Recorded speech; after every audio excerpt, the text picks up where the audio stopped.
In the New Republic, the people are represented by two separate yet equally important groups: the New Republic intelligence operatives who investigate treason, and the attorneys/fighter pilots who defend the accused. I'm Wedge, And I'm Wraith14. and these are their stories. Dun dun! We're going to put an actual dun dun in there for those who watch the video. As always, this is a spoiler podcast. We're going to spoil every book that we've covered so far and everything in this book, The Krytos Trap, that we're reading today. As usual, we'll give you a little briefing of the context of this month's story. The Krytos Trap was published in October 1996. In the X-Wing Rogue Squadron comics, the same month, the Warrior Princess arc began, which of course covered the Russian Revolution Anastasia-inspired plotline of Plur, who's a great character. Other Dark Horse comic publishing news was the Tales of the Jedi, the Golden Age of the Sith was starting. In November, the Return of the Jedi radio drama, adapted by Brian Daley, who wrote the Han Solo Adventures, was broadcast on NPR.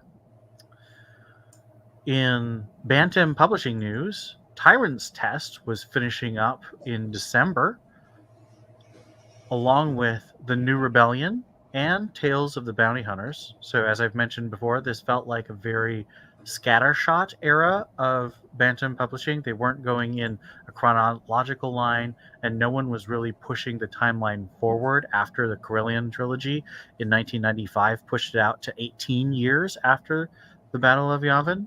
No one would go further until Timothy Zahn's Hand of Thrawn started in the next year in 1997.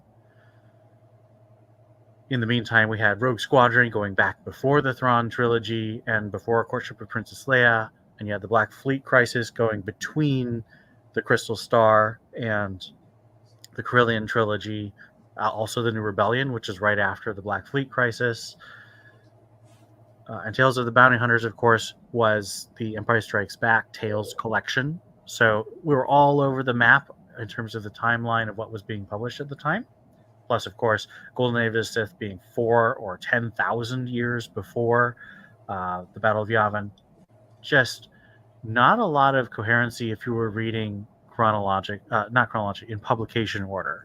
I think there is a case to be made to read Star Wars in publication order, but I do think that chronological makes a bit more sense.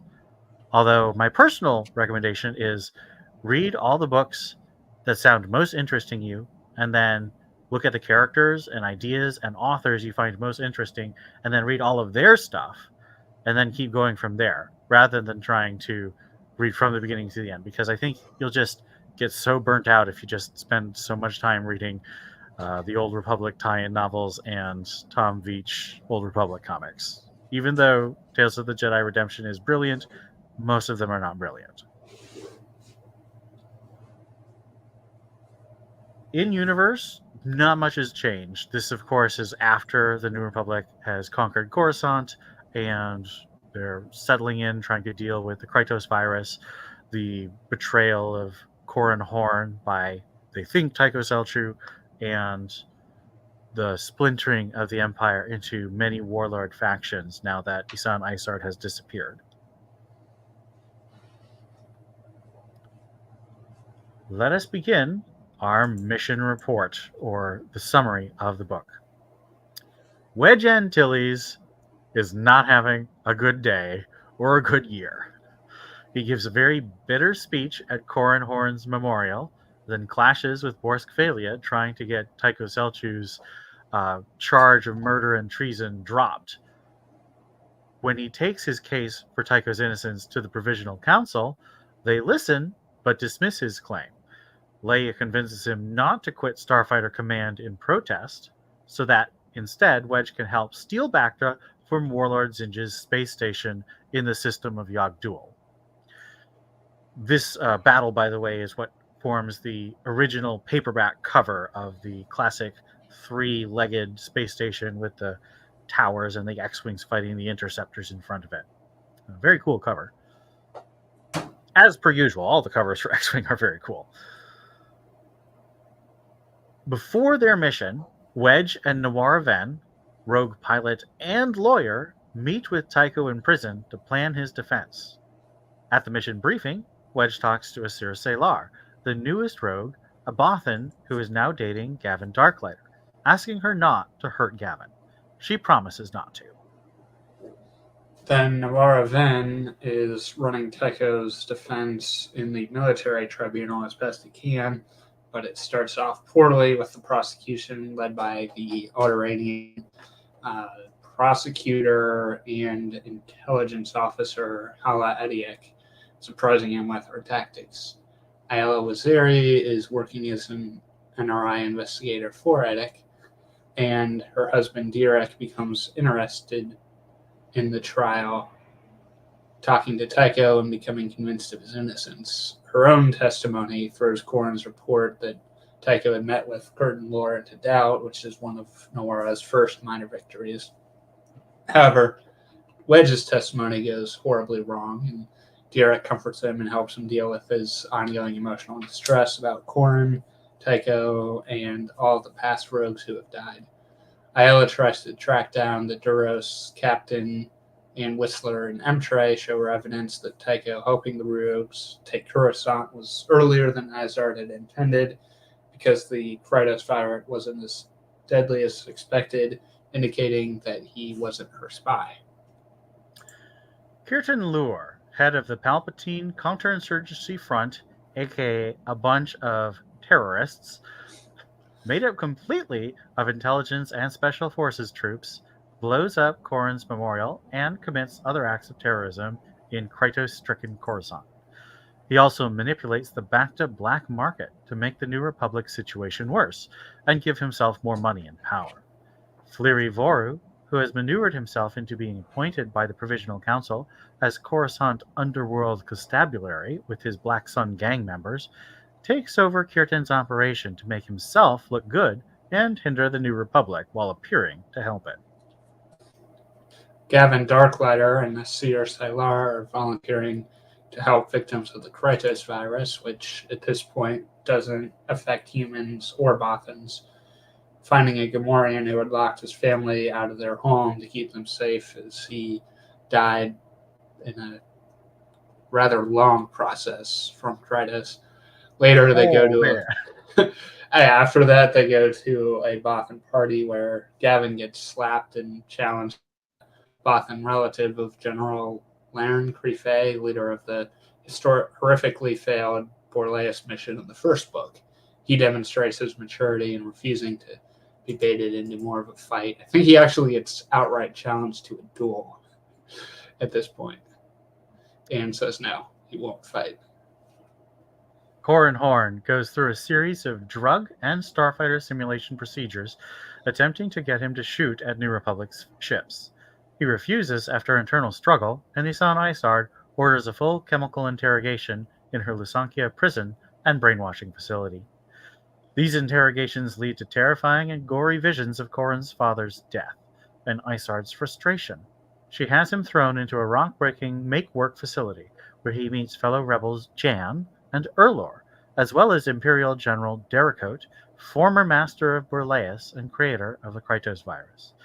Determined to escape, Corrin and his new rebel friends start a riot to determine guard strength, and he discovers that they are actually upside down using artificial gravity. He proves this by throwing a rock at the ceiling in another riot and is seen by Dericote. The mission to steal Zinja's Bacta goes well, with many of Zinja's mercenary pilots captured. After the mission, Wedge goes to ask Ayala Waziri out, but discovers that her husband Direk, formerly an Imperial captive, has returned. Myrix urgently calms him in the middle of this awkward situation to talk to a secret Ashuran operative of Vratix named Querlin Herf, who wants to help fight the Krytos virus, and asks Wedge to help the Vratix and Thyferan planet join the New Republic.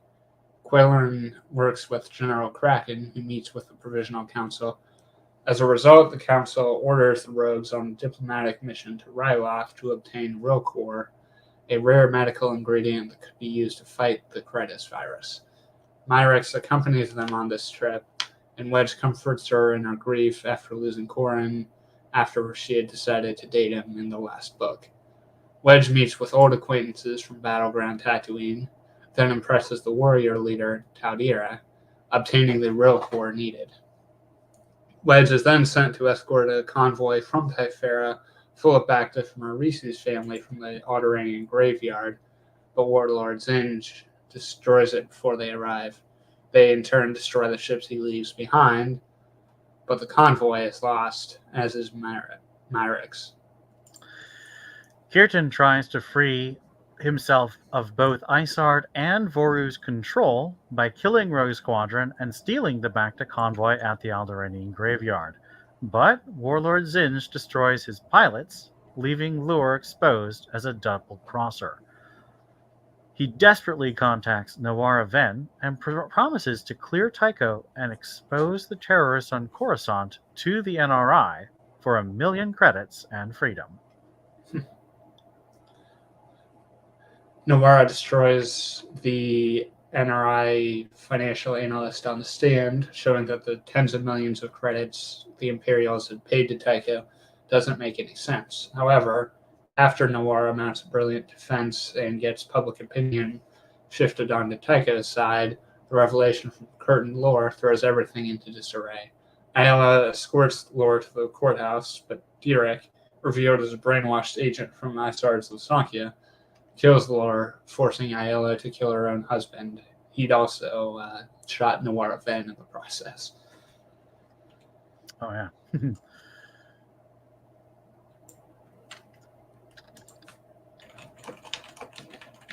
Corin escapes going into the mines through the gravity trap after Jan helps him to kill Dericote, who attempted to murder Corin to escape himself. Corin treks through tunnels and buildings, finding himself in libraries and then a strange Jedi museum. He evades a stormtrooper patrol, but one of Voru's Black Sun/police patrols finds him next, and he's forced to use a lightsaber from the museum to kill them. Having accessed Isard's computer system, he knows Tycho is innocent, who the real spy is, and so he heads to Tycho's trial to testify.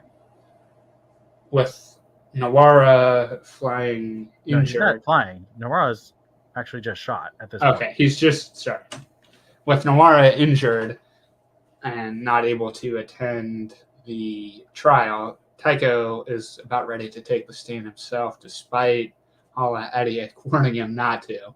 But then Corin shows up to testify instead. Everything is revealed, including that Kraken knew Tycho wasn't the spy in Rogue Squadron the whole time, but wasn't certain he was not brainwashed, just as the Lusankya takes off. Back on Coruscant, the rogues receive word that the Imperial terrorists are attacking a Bacta facility, and Wedge blows up their flying bomb just as 100 square kilometers of Coruscant explodes, and the Superstar Destroyer Lusankya launches from the ground into orbit. The rogues fight the ties furiously, but can do nothing to stop a Super Star Destroyer in just a dozen starfighters. The SSD escapes, having captured Arisi Delaret, who is revealed by both Wedge and Corin to be the true spy in Rogue Squadron the whole time. The book ends with a ceremony where Mon Mothma reveals the Rilka cure for Krytos, Myrix's involvement in that research and her secret survival from the Alderaanian graveyard, Tycho's innocence, and just so many extra plot details in this one very long speech. Luke Skywalker shows up to celebrate as well and tells Corin he's the grandson of a Jedi from the Clone Wars. Boris Phalia tells the rogues they cannot go after Isard, who has taken over Thefera in a quote-unquote coup, but they have to fight Zinj instead. So, all of them quit from the New Republic and decide to declare war on Isard by themselves. And that's where we end our book, The Krytos Trap. Just as a side note, if you're really unfamiliar with the timeline, this preceded the prequel trilogy, which set up when exactly the Clone Wars were and that Jedi did not have families. Stackpole wasn't aware of those things, and well, I mean, if you read the comics that were released between the Phantom Menace and Attack of the Clones, a bunch of Jedi have like families, and so when Attack of the Clones came out, they had to suddenly retcon that these are all very special. They didn't really have families; they're like special dispensation because their species is endangered or something. It got really wacky sometimes. I think the case for Corran's family was just Corellian Jedi did whatever they wanted. Corellian Jedi do what Corellians want. Because they are Corellians.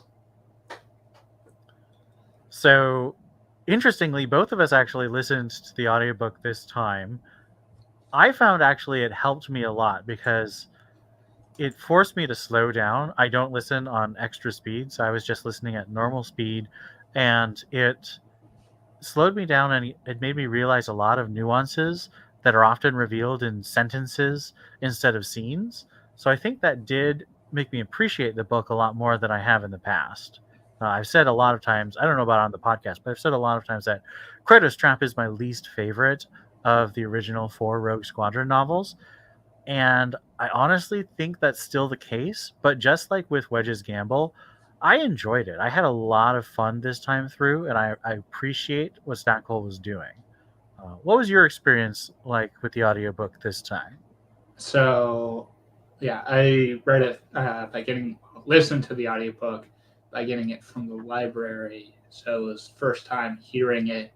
I actually didn't have time to read the book as well because I didn't want to be listening to the audiobook at one point and trying to read behind that. It'd be confusing. Not saying Krytos Trap is bad, but if I had to rank the X-Wing series favorite to least favorite, it would go in last as well for me. But the audiobook was definitely interesting. Added, sound effects, or lightsabers, and music. Definitely glad I did that. Well, we'll talk a little bit more about the audiobook and some specific choices that it made after we do our main analysis. But in the meantime, I kind of broke down this book into 4 main sections. We have the Wedge and Rogue Squadron section, we have the Trial section, we have the Kirtan Lure section, and we have the Corran's Great Escape section. So let's take them in that order. So with Wedge, I honestly really don't like Wedge's opening speech. It's so dark and so angry and bitter, and I think that it makes sense because Wedge is really suffering at the beginning of this book. He's lost Tycho because Tycho's been imprisoned. He is terrified because he thinks Tycho's going to be executed. He's lost Corran, who's probably his next best friend in the squadron after Tycho. And of course, he doesn't start the book this way, but he also loses Yella because she's married.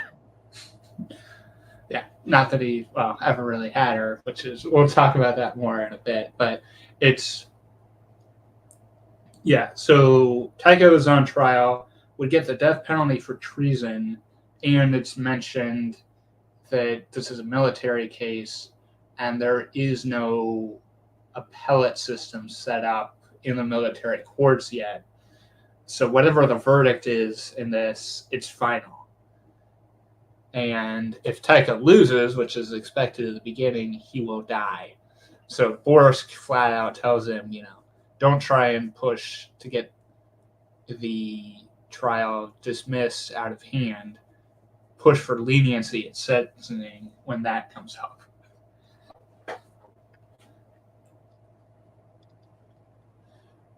Which is not a great thing to hear if you're Wedge. Or Tycho, or anyone who cares about Tycho, which is interesting. Well, there's a bunch of stuff that, of course, crosses over, because I think even though I've separated these into plot lines, and I think that Kirtan Lure's plot line and Corrin's plotline, of course, because he's so separate from everyone else. Those two can kind of be split off, but Wedge and the trial go back and forth a lot because the characters, of course, go between the two strands. So there's going to be some referencing back and forth between the two sections of analysis.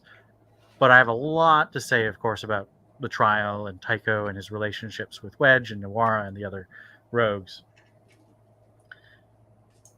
Let's move to Ayala and her relationship with Wedge.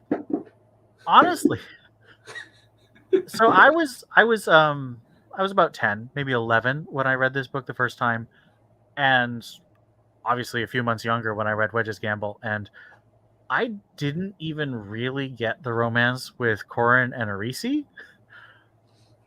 I really didn't get a romance with Wedge and Yella until this chapter. It kind of came out of nowhere, and I was blindsided when I got there.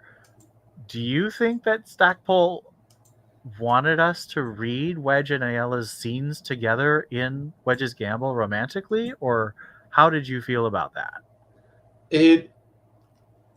I have to kind of re-envision some things from the text to make it work. So what happens, Wedge shows up, planning, he's all nervous, he's like, trying to tell himself this isn't really a date, and shows up at Ayella's door, starts to ask her out, and she's like, maybe you should come inside and meet my husband. Which he didn't even, I don't even think he knew she'd been married and that her husband had vanished at this point. But he's planning to ask her on a first date.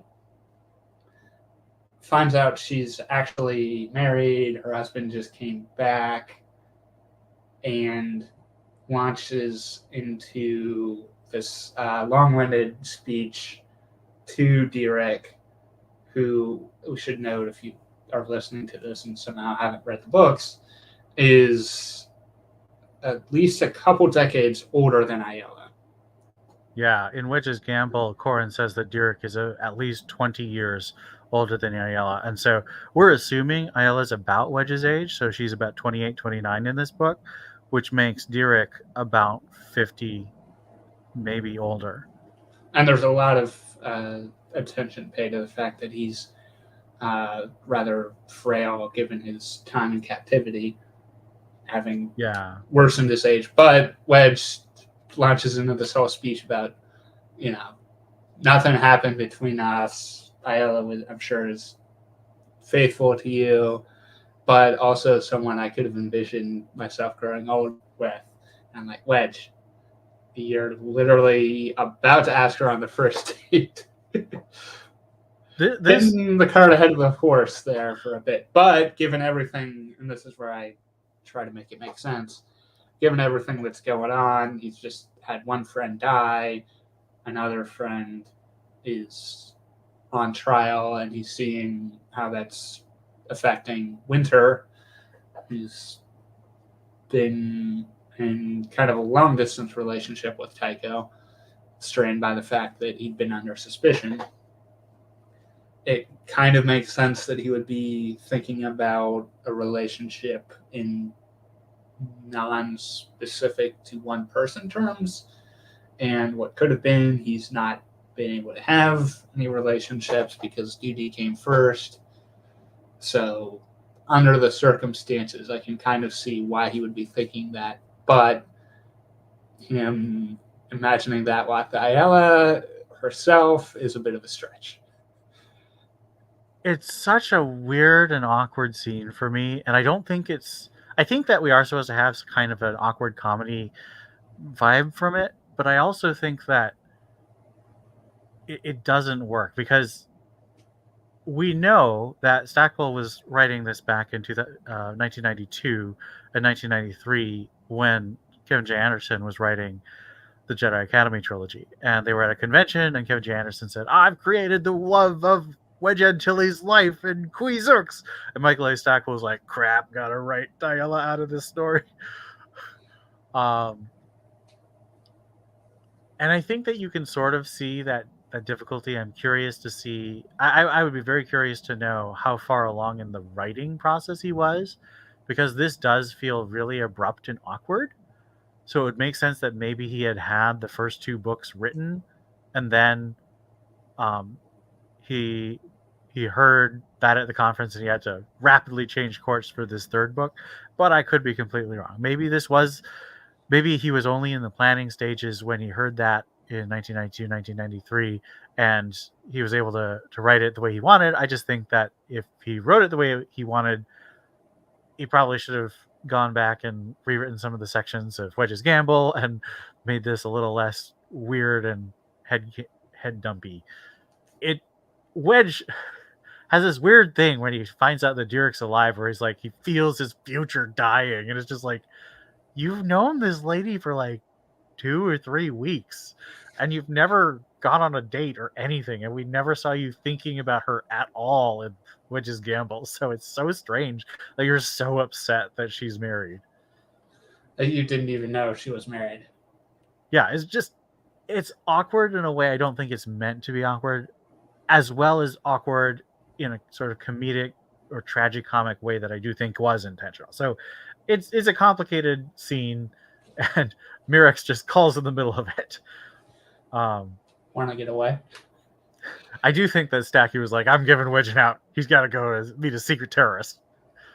Especially since I think they were saying, let's all get lunch or something like that. Or no, the dinner that Wedge was originally planning to ask Ayala out to.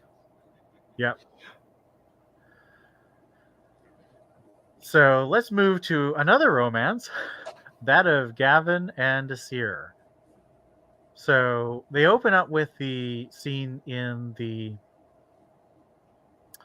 Gamorrean's house, where you see just the results of someone who dies of Krytos. And Stackpole has recently said, I can't remember if it was on Twitter or if it was on a podcast, but someone asked him or mentioned that scene with the Gamorrean was so just nauseating and violent and disgusting. And Stackpole said, yeah, that was on purpose, so I only had to do it once, because otherwise he felt he would have had to have Gavin and Asir go from house to house and like have like 3 or 4 scenes of people at various stages of Krytos.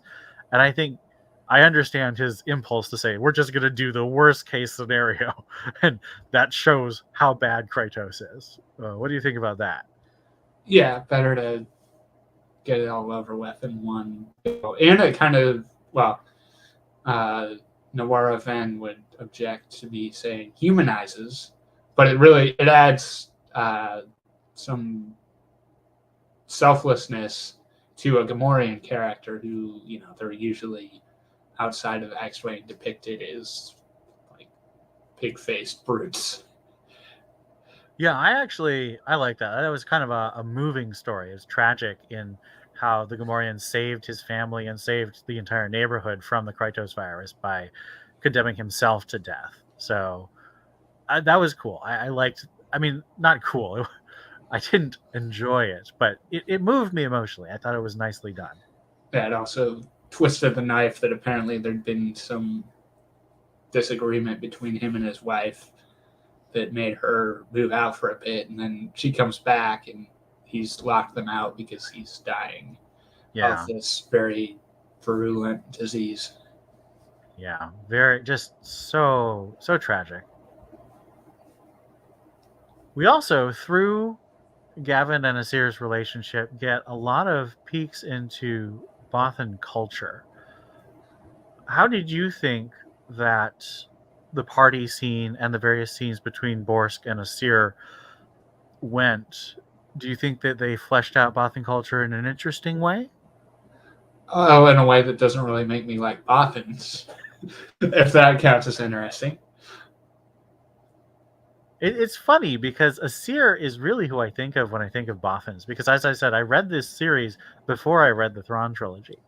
And so Asir, Phalia, so 10 and 11-year-old Wedge was very bored by all these politics scenes. I honestly have no memory of reading them. And so I mostly just remember Asir. She's dating Gavin, who's one of my favorite characters. She's a cool pilot. So I thought that Bothans were cool pilots who dated Gavin. I didn't think of them as horrible, manipulative, clannish, anti-human, anti-Mon Calamari species who twisted the Republic with manipulation from their martyrs. Martyrs who were set up by Palpatine at that, but don't let Boris hear you say that.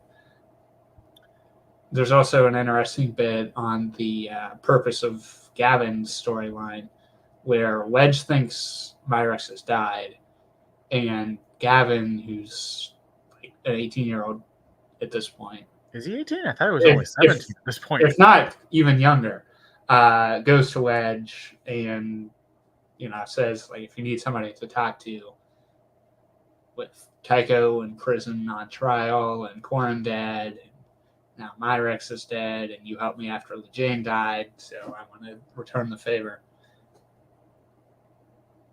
Gavin has a really nice development. I struggle to call it an arc because it never really plays into any of the book's main plot resolution, but he's always given a bit of cool development and a cool point of view in most of the books. And I think Stackpole really wanted to show him as the next generation, the generation who kind of grew up when the Empire wasn't in control.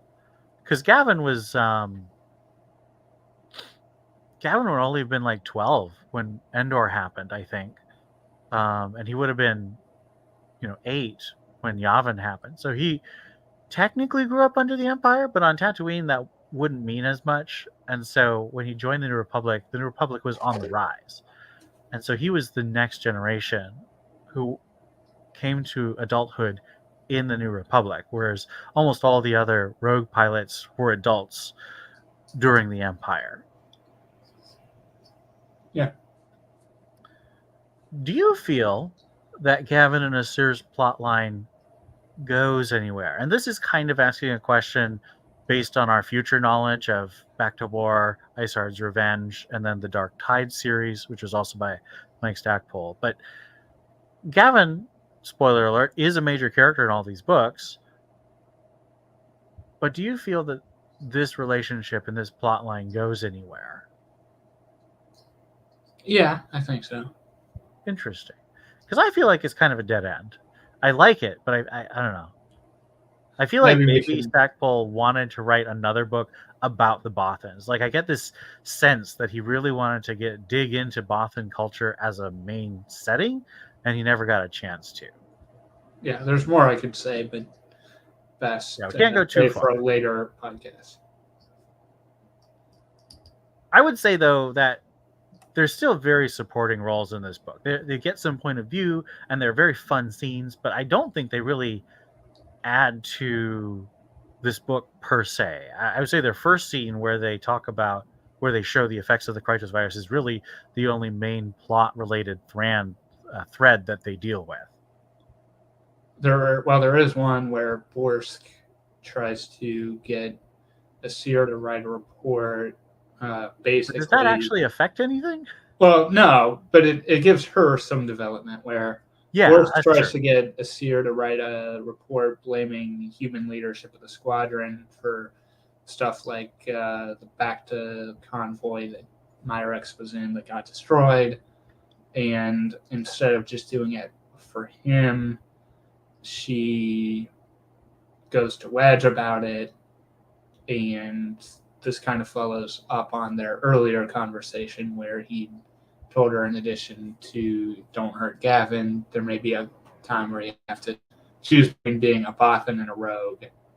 And if you have to leave Rogue Squadron because of it, I'll understand. That scene with Borsphalia lets us transition to another section of the Wedge plotline, which I would say is the functioning of the various political entities in this time of the galaxy. We see a lot of the maneuverings and personalities of the New Republic Provisional Council, which is the equivalent of the executive branch in a United States context.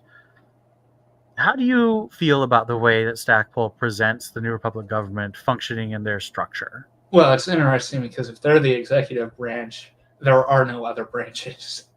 I mean, the Yeah, judiciary in this is is represented also by a Admiral military Akbar, court, who Admiral is on the Akbar provisional and council. General Som and General Maydeen. And they don't have a Senate like in prequel trilogy series yet. That comes later, so they're also that they mention outright. It's a good thing we don't have a whole functioning treasury, because if we did, they'd tell us we're spending everything we have between usual costs and now Bacta, and we're essentially broke. So they're not doing so well. Taking Coruscant might have been a mistake for them, especially since it's not pacified and they have to deal with the so-called counterinsurgency front, which is really just an insurgency fighting against them. Yeah, I think it's interesting. I don't.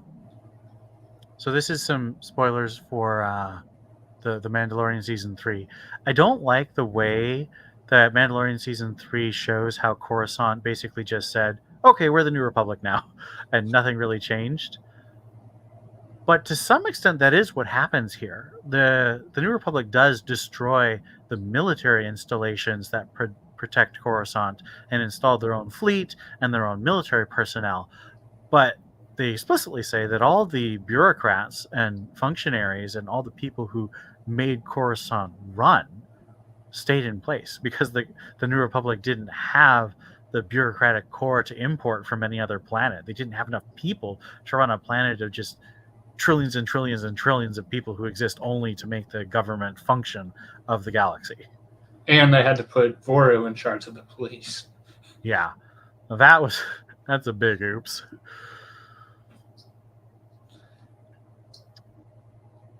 Now, what we see of the Imperial side is entirely from New Republic perspective, but we do have a lot of things that we can read sort of between the lines about this section, because we saw in the first two books, in Rogue Squadron and Wedge's Gamble, that Isard was running the Empire, but she was encountering a lot of resistance. A lot of admirals were kind of operating autonomously, and she would give them instructions and they'd sort of obey her and they sort of wouldn't. And now she's basically disappeared. Now we know she basically just went. I've been saying basically too much. We know that she literally just went to her superstar destroyer hidden under Coruscant's cityscape and disappeared. And nobody knew where she was, either the Empire or the New Republic. That disappearance cost her dearly, because we have Warlord Zinj, who was, of course, mentioned in Wedge's Gamble. Was he mentioned in Rogue Squadron? Wouldn't surprise me. But he starts sending like probing missions to Borleas at the beginning of Wedge's Gamble. So we know that Warlord Zinj is a problem, but we have this sense that more and more people are forming their own warlord seas. He's mentioned once in Rogue Squadron, where Akbar's talking about warlords, and he says others like Zinj have proclaimed themselves warlords. So that's it for the first book. And I think this is actually some sign that this was probably written before Darksaber was written. And we know that Bacta War was written after Darksaber because it mentions some of the characters from Darksaber in it, but none of those characters are mentioned here. So it's interesting kind of theorizing about how the whole creative process went, when Stackpole had conversations with Kevin J. Anderson versus Timothy Zahn and so forth. I do think it's kind of fun. I think that it does mean that Isard is kind of a terrible villain. She is dumb enough to lose her seat of power, and she lets the Empire completely splinter when she leaves, and she thinks that just having a superstar destroyer is enough. It is not. Well, she's out of her element as a spy master. Yeah, but It kind of makes sense to try and, if you're in like spy stuff, let your adversary think they've won and then reveal you've gone aground. But militarily, not the best idea. That's why you shouldn't put spy masters in charge of entire Naval governments, fleets. naval fleets, or planets. Spy masters are good at spying. And also apparently being the gunner on the Falcon, because that made sense at Endor. That's a retcon. I just had he to was never throw that in actually there. Kraken.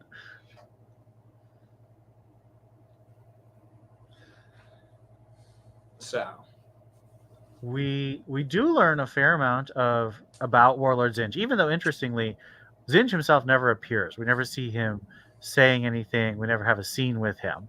But we do see the Iron Fist briefly, and we see the results of him all over the place. So we know that he is powerful, he's violent, petty, he likes to use mercenaries, all of which are very interesting, and some of which shows up in, of course, Iron Fist, where the Wraiths become mercenaries for Warlord Zinj.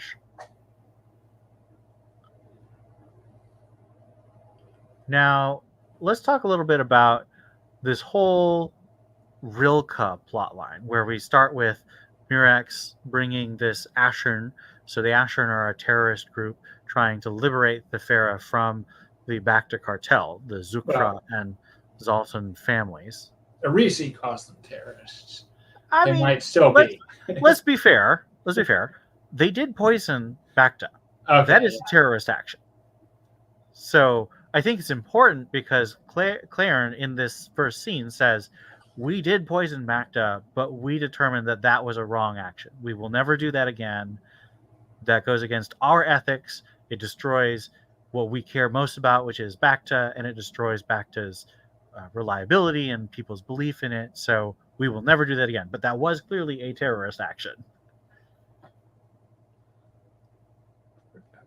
This plotline is very interesting. We learn so much about Bacta itself, which anyone who's watched Empire Strikes Back knows that Bacta is this thing where you can dunk someone who's badly injured and they basically just heal up and they're fine. And they call it a miracle cure, miracle medicine all the time. This shows where it comes from, sort of its history and its economics of the system that creates it, and the species that makes it, this bug species, the Ratics. Lots of cool details about them. It entails Wedge and Murex going on a mission to Ryloth, which allows Michael Stackpole to do a bunch of callbacks to his comic book storyline, Battleground Tatooine, and also do a lot of Rylothian world building with Rylothian language and the various cultures. And of course, he brings in the stereotype of Twilight dancing girls and Twilight merchants like Ula and Bib Fortuna from Return of the Jedi. But he also brings in the Twilight warriors. So he's like, no, not all Twi'leks are one thing. They've got a new thing. And this is all very interesting. Honestly, I feel this should have been cut because there's so much going on in this book. And I think that the Rilka plotline, while it makes sense, I think that honestly probably could have gone on in the background instead of having so many scenes devoted to it. But I know that that's basically what Stackpole wanted Wedge to be doing. This is Wedge's plotline, is the Rilka plotline. And it makes me kind of sad because I don't think it's the strongest of the 4 plot lines that we're dealing with. Yeah, I mean, it either something should have been cut or it should have been 2 books,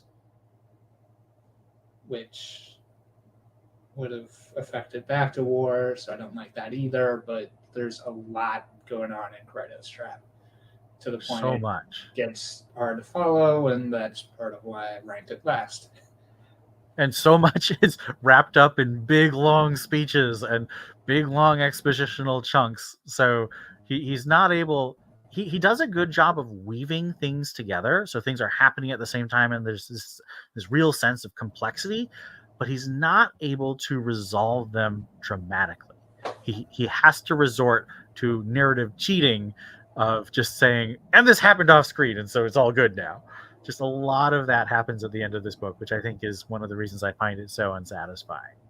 Yeah, I also think you like hit a wall of I don't have anything for my race to do, so I'm gonna fake kill her like I did Corin multiple times at this point. And it's so like I appreciate Gavin's talk with Wedge. That was sweet, and I really love seeing how Gavin's matured so much because of Corin and Wedge's example and Tycho's example. So those three men really mentored Gavin and helped him to become more mature. But does Wedge know at that point? We don't know. This is the thing. We just don't know enough. I feel like Wedge probably does know, which is why he's not as upset. But of course, he can't tell Gavin that because it's supposed to be top secret. So there's too much going on there, and it overwhelms the stuff that we're supposed to be emotionally feeling. Because I feel like we should feel upset about Murex dying, and I don't, because it just doesn't feel real. Yeah, I will say for the Ryloth part, Taldira, who is not in Battleground Tatooine, does show up again in Bacta War and later in X-Wing. Yes, Taldira is a very cool character. Now let's talk about one of the controversial parts of this book. So the Lusankya leads to a lot of complicated and convoluted things. It's described explicitly as being 8 kilometers long, which of course was the original measurement from the Essential Guide to Vehicles and Vessels, one of the first essential guides released. And all the X-Wing books were using that because, of course, you've got your starships, and so you want to be as close to the details as possible for little nerds like me. When I was reading it, I was like, ooh, I can go to my essential guide and I'll look at, and it says 8 kilometers. So therefore, this book says it's 8 kilometers. But of course, in the late 2000s and 2010s, they went back to the movie and was like, this Super Star Destroyer is way bigger than 8 kilometers, because 8 kilometers means it's roughly 4 Star Destroyers. And it's clear that the Executor in Empire Strikes Back is closer to 10 10 Imperial Star Destroyers, which makes it somewhere between 17 and 20 kilometers long. But nobody knew that. That wasn't the official numbers for forever. And it's definitely not in the video games, because you do have some Super Star Destroyers in X-Wing Alliance, and they are not 20 kilometers long. They are definitely 8 kilometers long.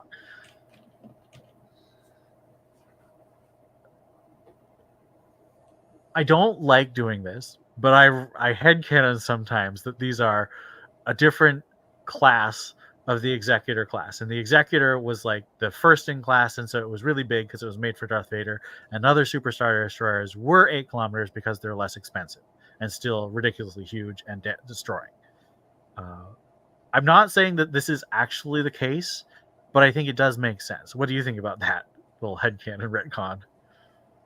Yeah, it could work, aside from a bit in Bacta War that outright says one came out of Kuwait and one came out of Fondor, and they both said they made the Executor, and this is why. Yeah, like I said, I don't think it necessarily works, but I'm not 100% sure I can buy that they're able to destroy 20-kilometer long ships, because that's a Bon Calamari Star Destroyer is about the size of a regular Imperial Star Destroyer. It's actually about 300 meters shorter, usually. A ship the 10th of the size of a Super Star Destroyer, plus 12 squadrons of starfighters, plus about 7 or 8 other ships, or as we see in Bacta War, even fewer ships, are able to destroy an entire 20-kilometer long ship. That doesn't mean necessarily that Lusankya is or is not destroyed in Bacta War. We're just speaking generally, if you haven't kept up. I just think that these books were clearly written with 8-kilometer long Super Star Destroyers. And it doesn't make sense given the fleet sizes we see going up against them for the Republic to realistically beat those ships. Yeah, I mean, in Iron Fist, it probably says 8 kilometers outright. I've actually been trying to pay attention to that. I don't think Alston actually said that, because I keep listening for 8 kilometers because Stackpole said it multiple times. So I think I just assumed when I was 10 or 12, when I was reading the Wraith Squadron books after the Rogue Squadron books, that of course Alston was saying that. But I think maybe Alston thought 8 kilometers doesn't sound right. I'm going to hedge my bets and just never say how long it really is.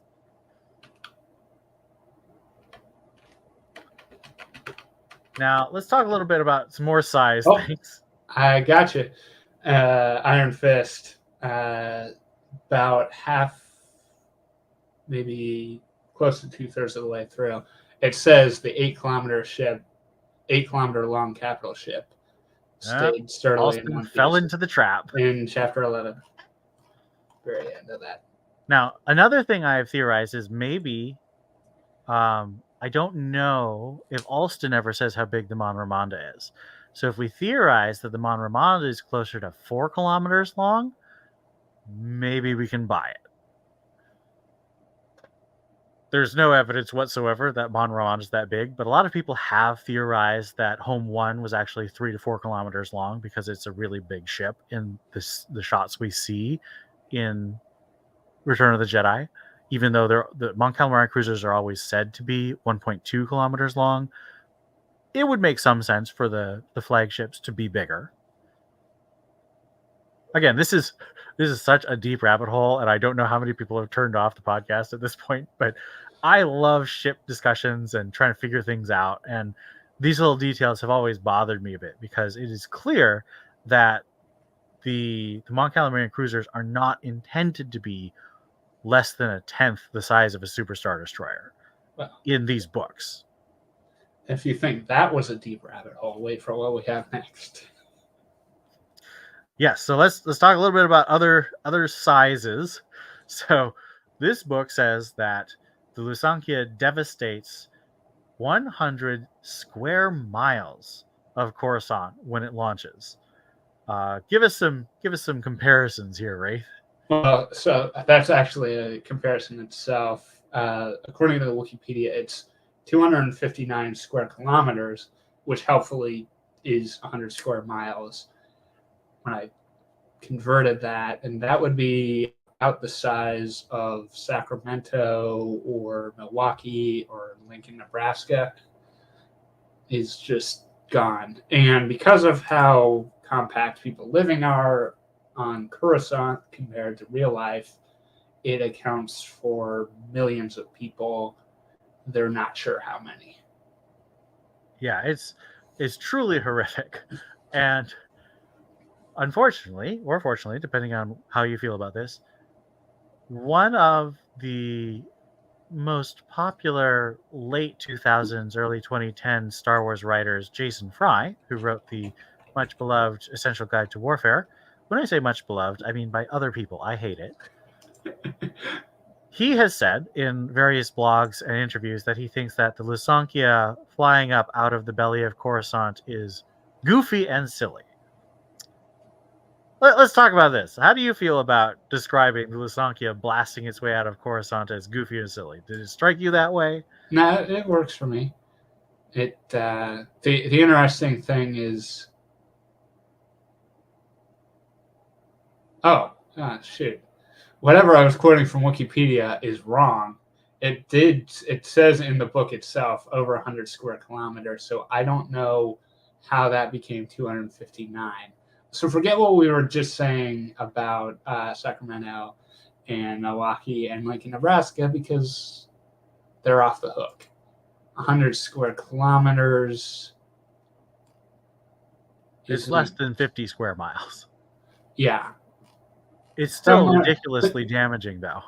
Yeah, somewhere I did the math on that for my Torset Conair, who's a Coruscanti fan fiction series, and then forgot what exactly I compared it to. So I was trying to do it real quickly for the podcast just before we started and got that part wrong. But yeah, the interesting thing to me is, so it's near the Minari Mountains, but the Minari Mountains are an existing thing in later books like the Thrawn trilogy, so it couldn't have brought them down. No, clearly it was not so close that it caused structural damage to the mountain itself.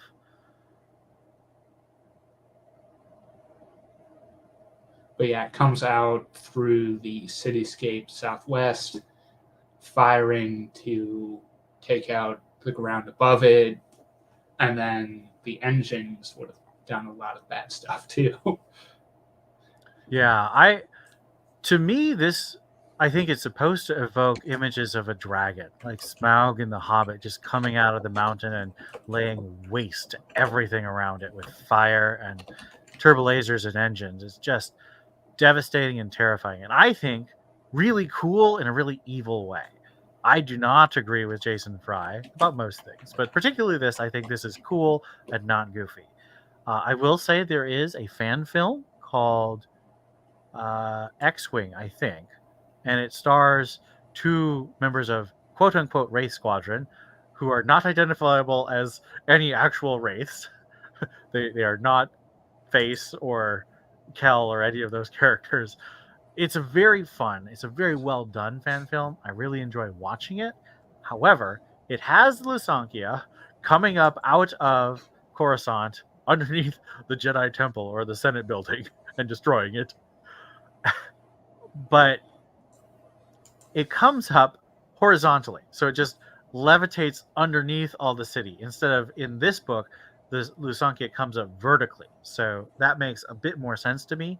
It was built sort of like a skyscraper, and it comes up shooting into the air instead of having this enormous repulsor lift effect that lifts whole buildings up in addition to its massive bulk by itself. Stackpole also says that there's this huge repulsor lift coil construction underneath it, which helps to provide the lift from repulsor lifts, which I think is a clever bit of world building. Yeah. We get to our final scene, and in addition to all my complaints that Mon Mothma basically is Basil exposition, resolving all the plot lines that Stackpole couldn't write scenes for, Luke shows up. And there's actually, ever since the book came out, there's been a lot of people who really complain about Luke. They say he's out of character and it feels weird. I have to admit, I thought that Luke felt weird when I read it when I was little, when I was 10 or 11. When I was rereading it, especially in the audiobook, partly because Marc Thompson does a pretty good Mark Hamill impression, I thought Luke actually felt a lot more in character. I think I understand more what Stackpole was going for at this time. How did you feel about Luke's characterization in this final scene?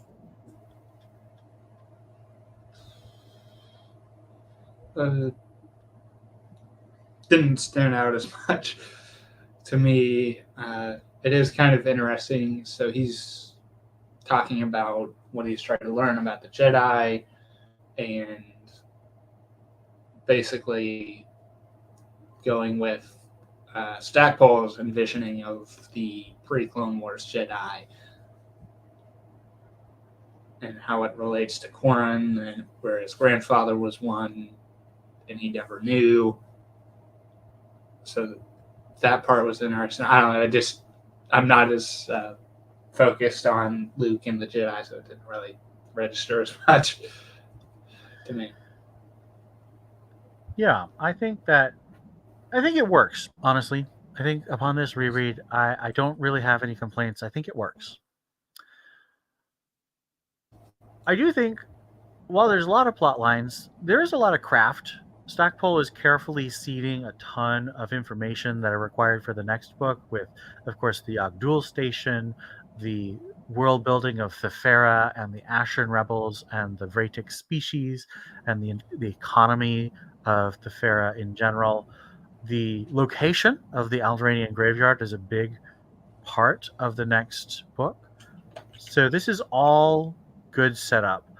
And Stackpole said a long time ago that he intended people to think that Krytos Trap was the end of the Rogue Squadron trilogy. And he wanted to leave on a cliffhanger so people were like, oh, but there's a book 4. How exciting. I honestly didn't think that it was going to be a trilogy. I had no idea. And when Krytos Trap came out, I'm pretty sure it said, and coming soon, the Bacta War on the cover. Like the inside cover, they'd say a bunch of the books that were being published here. So let me check that, because I think I have an original copy of Krytos. One moment.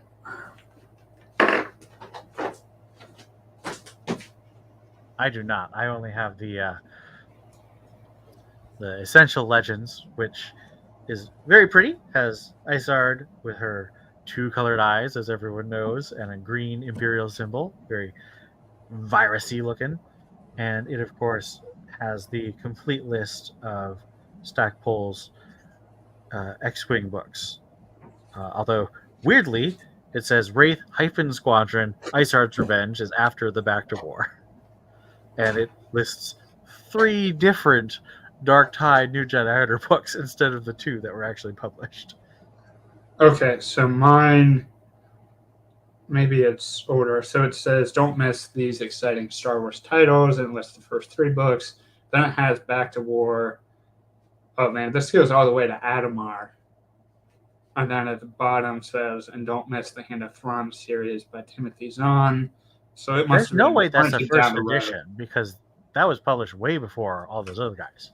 Yeah, I was just thinking of it as I have an original Go to the copy. printing section and see which printing that is. October 1996. Well, that's when it was published. So printing, if you go down to the publication section and you look at the numbers, it goes like 2, 4, 6, 8, 9, 7, 5, 3, 1 is like weird order. It's like at the bottom of that same page. Yeah, it should be at the bottom of the copyright page. And there should be like a string of about 10 numbers. It says OPM 19, 18, 17, 16, 15, 14. So 14 is the lowest number. Yeah.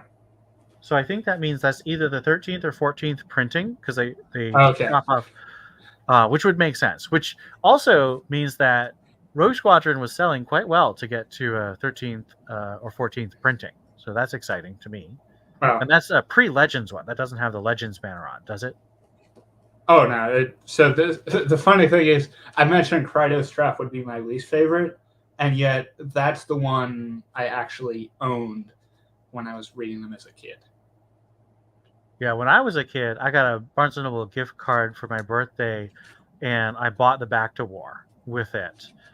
So that was the only one I got new. I bought all the other books from the library. So they had, the library barcodes and stuff on them, and they were all beat up. I gave those to my brother, which is why I don't have hard copies. I just have the Kindle books, and now I have the Essential Legends. And I unfortunately gave the Bacta War to my brother, too, because I was just going to college and didn't want to have to carry all my books. Yeah, I just mainly got them from the library, but man, this copy of Krytos Trap is worn out. Yeah. So that was why I was saying I wasn't thinking about reprintings, just that I knew I had it from when I first read it in 2000 or so. Yeah, let's move on to our next section. The trial. Wedges is probably the biggest section, so hopefully we won't take quite as long on the other ones, although I do enjoy getting into all these details.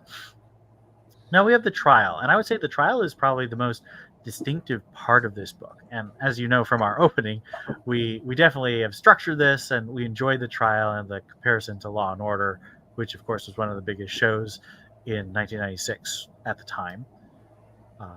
Get a lot of point of view of Nawara. What do you think about Nawara's sections of this book, both as a lawyer and as a pilot? It was definitely interesting. We hadn't really gotten his point of view before, because the first 2 books was mainly Corran, but now Corran's not with the squadron, so we got to shift away. He added a lot of insight, and I guess Stackpole must have planned on this, because he'd set up that Nawara was a lawyer from the very beginning. Yeah, and he has that scene where Nawara defends Gavin from the alien combine in Wedge's Gamble, which was definitely trying to set up for this. So I like that bit of setup and payoff.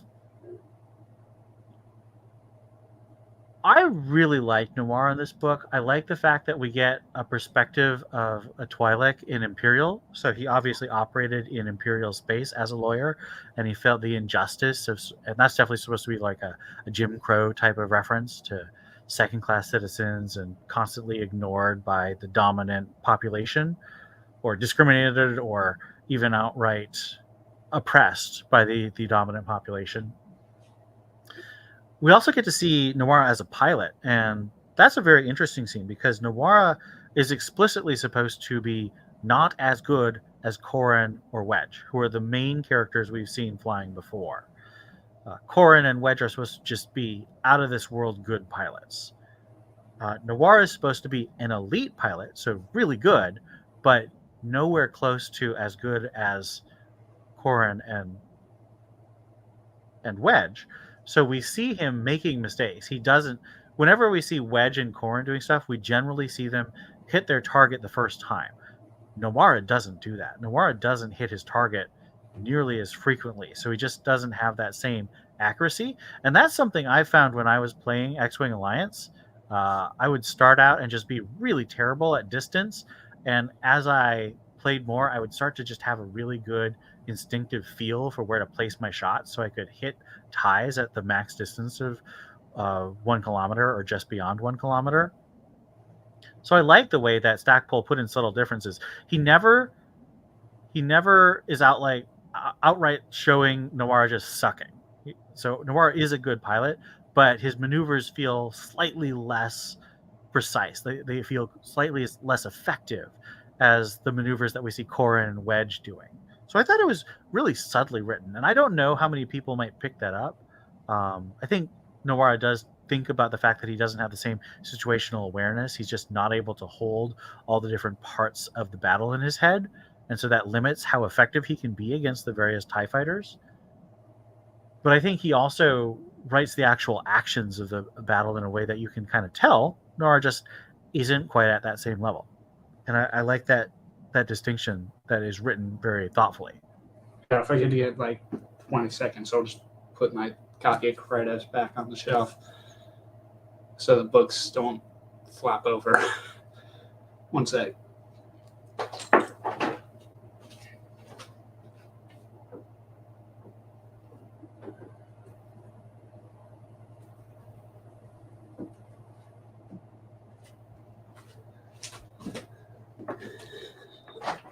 Okay. Yeah, I mean, it kind of goes in line with the fact that he wasn't a trained pilot really before he got into the Alliance. He was a lawyer. Yeah. I also... Go ahead. When you think about it, he's probably a bit older than everybody else, given, well, I don't know how long it takes to become a space lawyer, but it's probably not quick. I mean, I think that it's interesting that Noir and Corran are on their second careers. Yeah. I'm trying to think of the other members of the squadron. I get the sense that Arisi and Rosati and Lujane and Bror, I get the sense that most of them are a bit younger. I get the sense that Corran and Noir are supposed to be older because they are on their second careers, and most of the other pilots, this is their first careers. So that is very interesting. I mean, I never get the sense that they're like in their 40s, but definitely late 20s at least, possibly early 30s. Do we have an exact birth year for Corran? I don't think so, especially given that it's goofy with the whole Clone Wars thing. I do think that Wedge thinks about the fact that Corran is actually not necessarily that much younger than him in age, but he's younger than him in battle.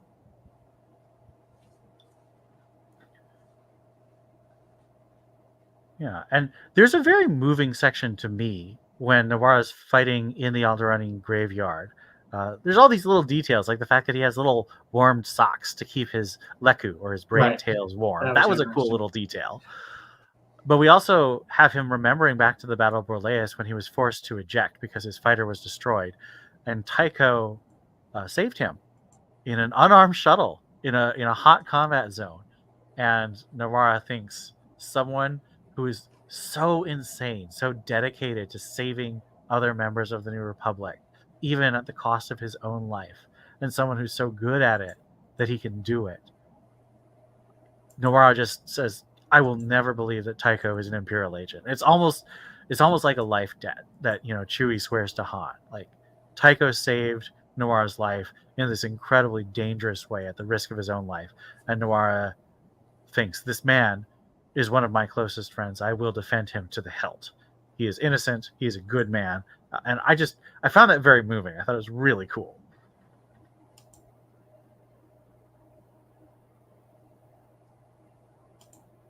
Moving on to the trial section, how do you think the witnesses that we actually see, there's a bunch of witnesses. We don't get to see Winter on the stand. We only get to see part of Risi. We don't see Gavin or any of the other squadron members. We don't get to see a lot of the various civil authorities and stuff on the stand. Stackpole chooses the witnesses that are actually seen in the trial very carefully. How do you feel those witnesses that Stackpole chooses give a sense of whether Nawara and Tycho are winning and losing and the emotional investment you have? Do you think that Stackpole chose good witnesses, or how do you think that went?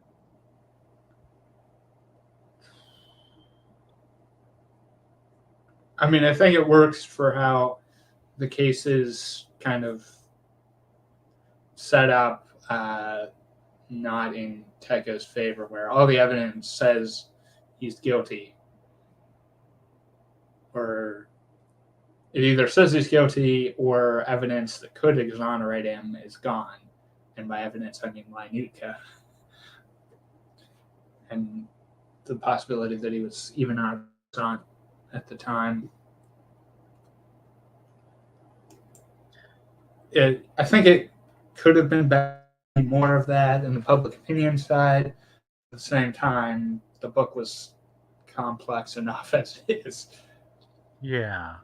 I still feel like the trial should have gotten a bit more focus, especially near the end, because there's this whole narrative that we get in narration about how Nawara's just mounted this sparkling defense and public opinion has shifted to Tycho's side, and we don't see any of that. So we still feel like Tycho's losing, and we're not supposed to feel that. It's just, I think that near the end, Stackpole really was running out of space, running out of time, and he compressed too many of the events into narration. So it gives an emotional feeling that we don't get, that I think we should have had. I think we should have had a scene where you just see Nawara making one of his great speeches, and you just like see someone watching on the Holo News, and he sees Nawara's speech and is like, that Tycho, I know he's innocent. Something that makes us feel that it's going better than we do actually feel because we don't see it. Yeah, I mean, I was thinking what's something that could be cut, and maybe, well, I was thinking this, maybe the Palpatine counterinsurgency front stuff could, but then you don't have the significance of Curtin Moore at the end getting killed by Derek, and Ayala having to kill Derek herself, which has ramifications down the road, so I won't elaborate. That part couldn't be cut. It's just there's too many things. I have my thoughts about the Kirtan lore plot, so we will definitely talk about that. There's too many things that can't be unwoven and taken out of the story. I think there are, however, things that could have been summarized or told more briefly.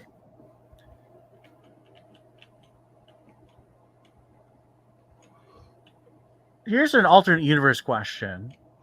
We suggested this idea because Boris Faley said that Wedge should use all his power and influence to try and get some mercy for Tycho when he's convicted. Do you think that Wedge and Tycho would have been okay with Tycho just being commuted from the death penalty to life in prison with no possibility of parole, which seems like the only way Wedge could have actually done it? Like, Wedge could say, I will resign if you execute Tycho. So they're like, okay, we won't execute him, but he's going to prison for the rest of his life. Do you think Wedge and Tycho would have been okay with that? I think it's only a matter of time before we get a new TV-based intro of in 4 years after the Battle of Endor, a specially trained pilot was convicted of a crime he did not commit. And they break him out of prison and it's the 18th. Nice. But I don't think he'd be able to tolerate Tycho just being in prison forever for something he's convinced he didn't do either. And they do talk about if he's convicted that Tycho, Right. that Wedge would help break him out. And Noir's like, I can't know that. I'm a lawyer.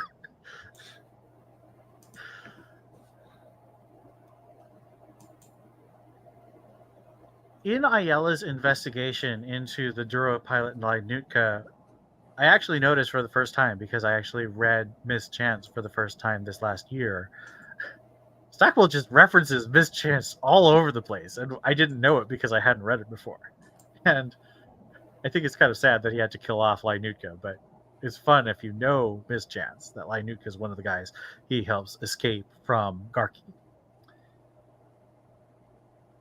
Let's talk a little bit about Dirac. We get most of the Dirac sections in the trial, because that, of course, that's where Wedge and Ayala spend their civilian time in the trial.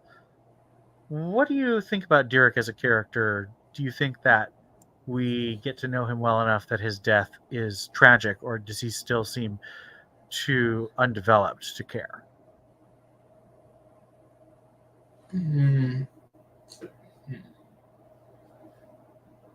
Yeah, I mean, there could have been more. Obviously, we never really get his point of view because... Well, we can't, because otherwise we know. Well, until we don't get his point of view until I think we do near the very end. But then, like, it's kind of a moment of alarm bells are going off.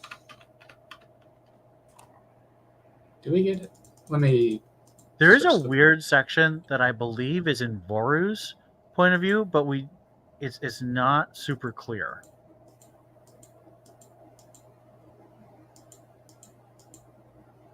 Let me see.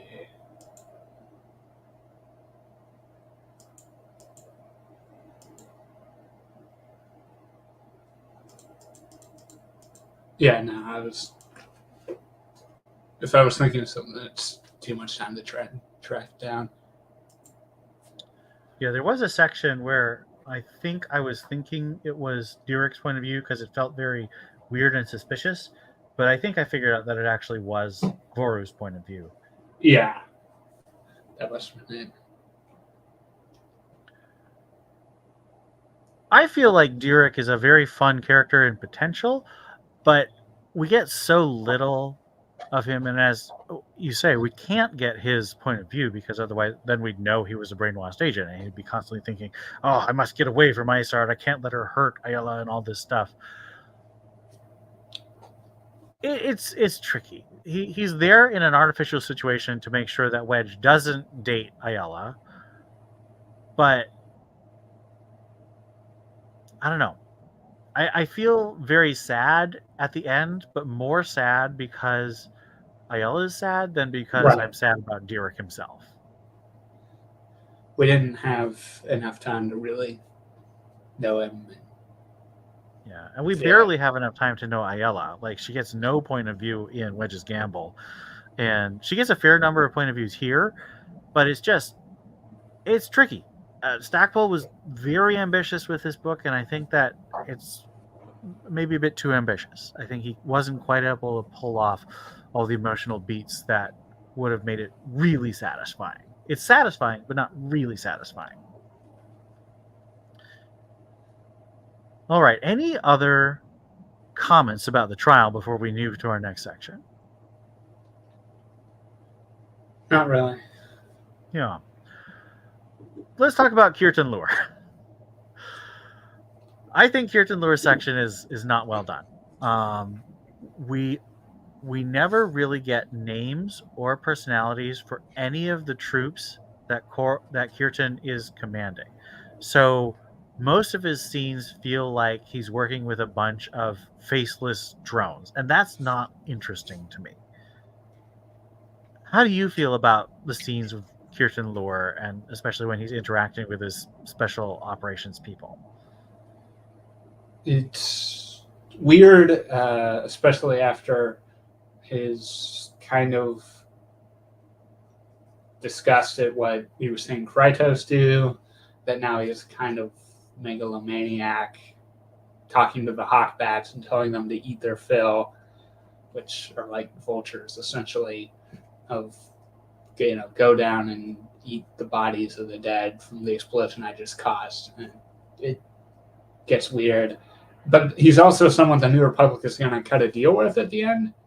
Well, especially since we know that he blew up a school. Even though he felt bad about it, he still did it. And that's just like, I don't know if this was on purpose, but Stackpole doesn't show us any part of that school blowing up. Because I think that we would just get so upset about Kirtan Lure getting a deal from the New Republic because of that. Now, of course, in the end, it's moot because Direk kills him, so he doesn't get any money and he doesn't get anything. He just dies.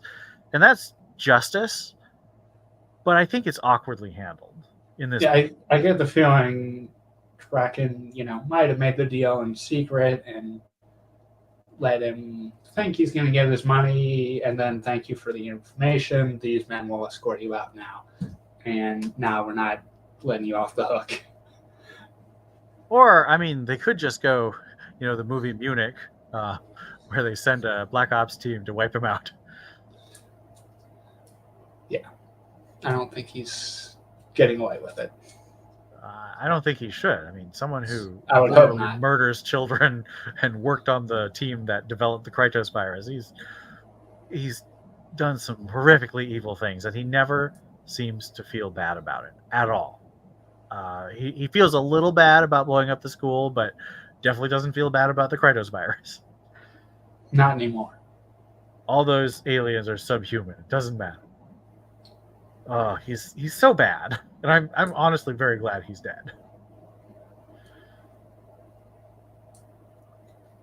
I also think that the Voru stuff, it felt like Stackpole wanted to do something with this Black Sun guy, the Godfather kind of guy. I just don't enjoy his games with Kirtan Lure. It's not fun. It doesn't have much flavor. How does it feel to you? Like, I feel like Voru had a lot more flavor in Wedge's Gamble. Like, he definitely had that gangster flavor. And here he's just kind of like there doing stuff. He doesn't have much flair. He exists to be an impediment to what Curtin wants to do. Yeah. Kirtan, how do you pronounce his name? He's there to serve Kirtan Lure's arc, but since I don't like Kirtan and I don't want him to have an arc, and I don't think the arc is done very well, I just feel he's not super interesting. And I know that he's there because he needs to be there for the next book, but we'll talk about how he's used in the next book, and I have thoughts there too. All right, let's move to our final section, Corrin's Great Escape. And this actually was a lot smaller than I thought. When people ask me why I didn't like Krytos Trap as much, I would usually say I don't like captivity narratives. I don't like being imprisoned and tortured. There's actually only about 4 or 5 scenes of him being imprisoned and tortured. It dominated my memory because when I was a kid, Corrin was the character who had invested most in, because we'd had so much point of view, and I still think he's a cool character. So I liked him a lot, and so seeing him in prison and getting tortured and all this stuff was very upsetting to me. So it kind of dominated my emotional reaction to the book. But upon reread, it's really not that much of the book at all. Yeah. Sorry, yawning a bit there. How did you feel about the whole smatterings of Corrin's journey? Did you enjoy them? How do you rank them in terms of the rest of the plot lines of the book?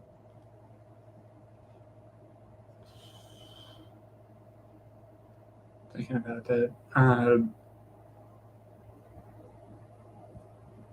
Not my favorite either. I don't want to say it's bad. It's kind of like he's in prison. He's making rocks into smaller rocks, and now he's throwing one at the ceiling to see if he can get out.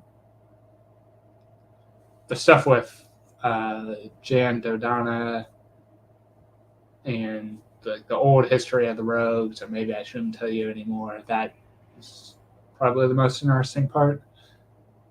Yeah, there's some good parts in it. I just feel like it feels a bit perfunctory. I do kind of like when he escapes and he sort of treks all the way through Coruscant. Although he doesn't know it's Coruscant, but we know that he's trekking through Coruscant and he ends up in the Imperial Museum, and like those are kind of fun. And he has that scene where he's trying to force, he's trying to Jedi mind trick a stormtrooper, and Well, he's not even trying to. He's just like, please don't look in the closet. Please don't look in the closet. And it just makes the guy not look in the closet. But we know that it probably is a Jedi mind trick Right. from his untrained force powers. It is. He just isn't deliberately trying to do that yet. I agree. It's just the force of his need and his desperation pushes the force so that he's able to influence the stormtrooper. Now, him trying to mind trick a stormtrooper comes up in Bacta War. Oh, yes, it does. We have a nice little nod to The Last Command, where Corran finds a holdout blaster in the box that's supposed to hold data cards for Corvus Minor. This also will show up later in the X-Wing series, so keep it in your mind. Corvus Minor blaster. I think it's a little goofy that Corran would end up like. Can you imagine how many blasters Imperial Intelligence would have to hide in Corvus Minor data sets? Yeah. Like, that's kind of silly. And it goes back to the Wedge's gamble problem of Coruscant is supposed to be this enormous city. It's supposed to be, 1 trillion New York cities stacked on top of each other. And Corran and the other characters in Star Wars just kind of run into the same things over and over again. And I get that it's difficult to imagine just the scale of Coruscant. And I appreciate that Stackpole is setting up The Last Command. Like, he's building these connections between what I call the Zahn Alston Stackyverse. But it is a little silly that Corran would end up in exactly the right library to find Mara's blaster, or one of Mara's blasters. Well, anything can be hand-waved with the Force. Yeah, but that feels like it's pushing a little too much on the Force button. I feel like there's so many things that go right for Corran because of the Force already that this one feels like over-egging the pudding.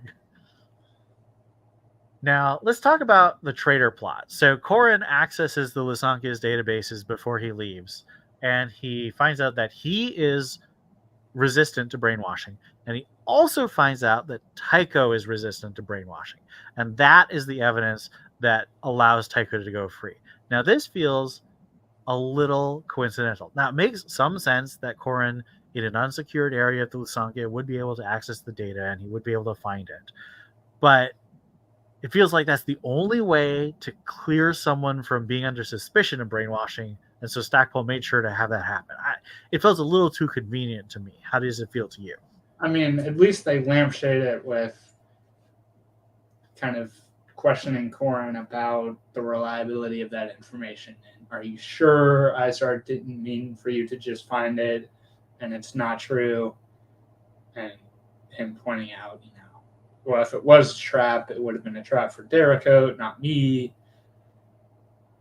And all this and that. Yeah. Are we going to talk more about maybe it's Arisi and all the hints that she was actually the traitor that had been set up? Yes, this is the next part. So Okay. Corran deduces that Arisi is the traitor, and Wedge also figures out that Arisi is the traitor, but it feels kind of pulled out of his butt. I still don't think we had quite enough information to figure it out. Although, I will say, on this reread, I was paying close attention to every time Arisi was doing something, and she does whine at Corran a lot to try and get information. There's a lot of times where she's constantly like, Corran, have sex with me and tell me all your plans. Like, that happens a lot. And Corran is like, this doesn't feel right, but I don't know why. I'm going to go with my gut. And it's, the Force. But, I mean, it makes sense how Wedge figures out that she was the spy because she's claiming damage and a tractor lock that she doesn't actually have because that's what her R2 is telling her. I agree Or, completely. I just or think that R2 Wedge. is telling Wedge. Yeah, I think we should have seen Wedge order that at the beginning of the book. So it doesn't feel like, oh, I'm just gonna have this thing that retroactively takes care of all the evidence I need. Like, it makes total sense for him to do that, but I think, like, at the beginning there should have been like a brief scene where Wedge walks through the hangar like he does in Rogue Squadron and talks to Zrai and says, Zrai, I don't want what happened to Corrin to happen to any of us. Have the R2s report to me. Something like that. Just a page long.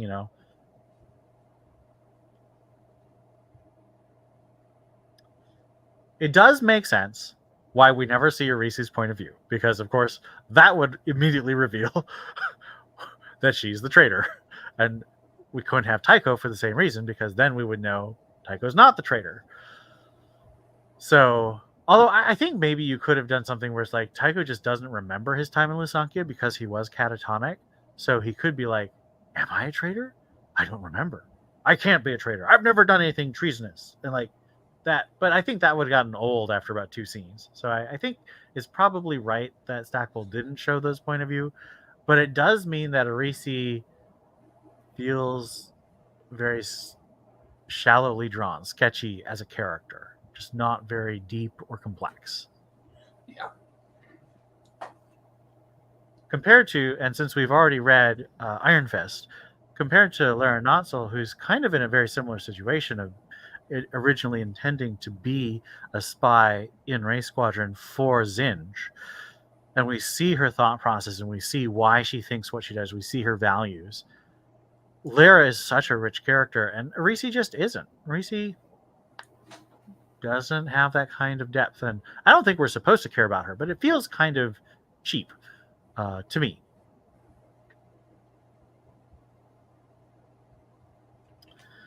All right. Any other pieces about Corrin's Great Escape? We definitely see all of the elements of Corrin's luck and his gut feelings and his ability to know when bad things are happening or when a bad thing has happened. We can now say, oh, it's because he has the Force.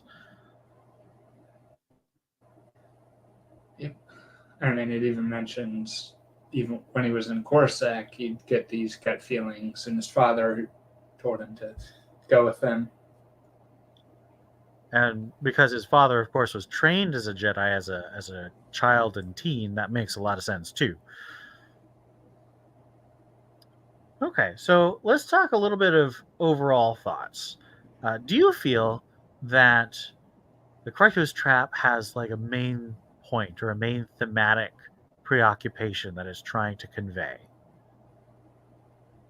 It's hard to narrow that down to just one thing, given how many How things are going complex on. the plots are. Yeah. Yeah, I would agree. I think that this one suffers in terms of main theme. And I'm not actually convinced that Stackpole writes main theme books. He has a lot of themes. Like, he talks a lot about discrimination and species rivalry, especially in the Bothan sections and the human sections. There's a lot of really good thoughts that go into these books. I'm just not convinced that Stackpole kind of unifies them in a way that presents like a coherent philosophy at the end.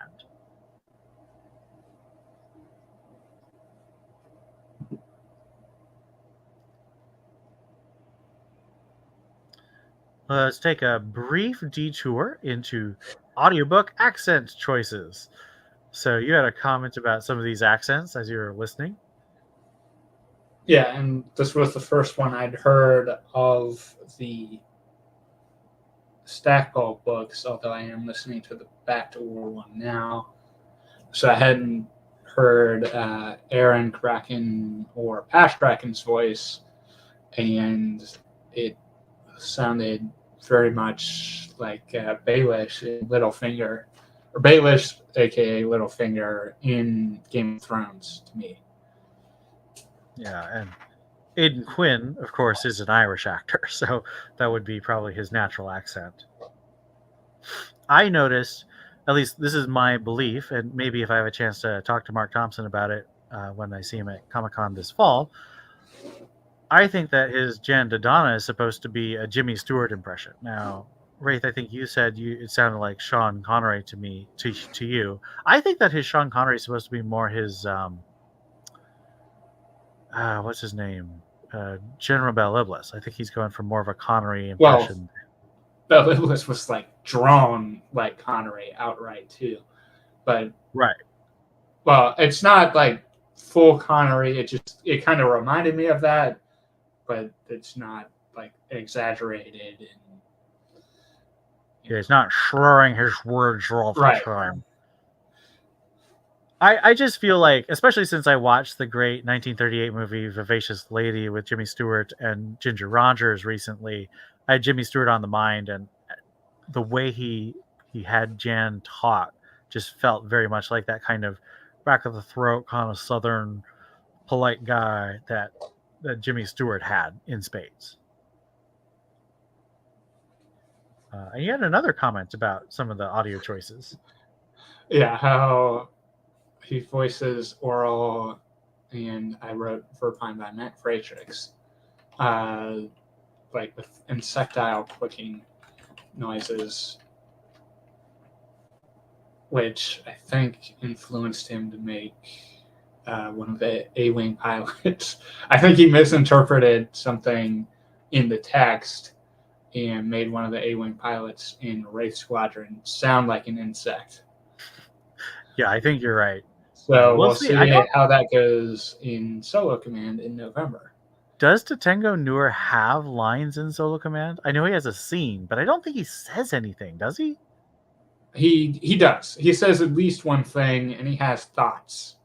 Okay, we'll see what Thompson does with that. I'm excited because Solo Command is my favorite, so I'm very excited to see all the choices. Yeah, he gets on the radio, but they don't really hear. So we'll hear what he says on the radio, but the message doesn't get back to the fleet. Right. All right, that wraps up our coverage of Krytos Trap. We have a very chunky hour and 30 minutes on this. Let's move to our wing book section. And this is, of course, what book or other kind of story would we recommend to people who liked the Krytos Trap? Excuse me. For me, I would recommend Aaron Alston's Terminator novels, Terminator Dreams and Terminator Hunt, because they have the kind of urban warfare and paranoia that Krytos Trap really generates with the Krytos virus and terrorism and the really implacable foes of Kirtan Lure and Fleury Voru and the hopeless situation of Tycho. And there's a character in Terminator Hunt particularly who was brainwashed by the Terminators and is under suspicion, similar to Tycho. And so I think there's a lot to like. Of course, if you also like the Wraith books, there's the Scalp Hunters, which are the elite units of John Connor's anti-Terminator tech squads. And so if you like the small unit tactics that he does in Wraith Squadron, you'll like the Scalp Hunters in his Terminator books. So that's my wing books. It's funny you mentioned that. So mine was Tinker Tailor Soldier Spy, either the book or the miniseries with Alec Guinness, or the TV show. Obi-Wan Kenobi. Or not the TV show, the miniseries, or the movie with Gary Oldman. And so that's or the radio drama with Simon Russell Beale. True. So that's about trying to find someone who's a mole. But in that, there's also a group of kind of the guys who did the dirty stuff out in the field. They're known as the Scalp Hunters, which is why I started laughing when you mentioned that in Terminator. I am sure that Alston, being a big fan of genre readers and good writers, was doing that on purpose.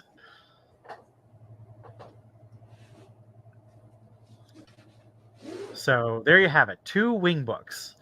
That brings us to the end of our episode. Next time, we're going to be reading the 4th and final book in the first part of Rogue Squadron of the X-Wing series, The Bacta War. Also by Michael Stackpole, of course. Thanks so much for listening to our podcast. I've been Wedge. And I've been Wraith14. Keep your books locked in reading position.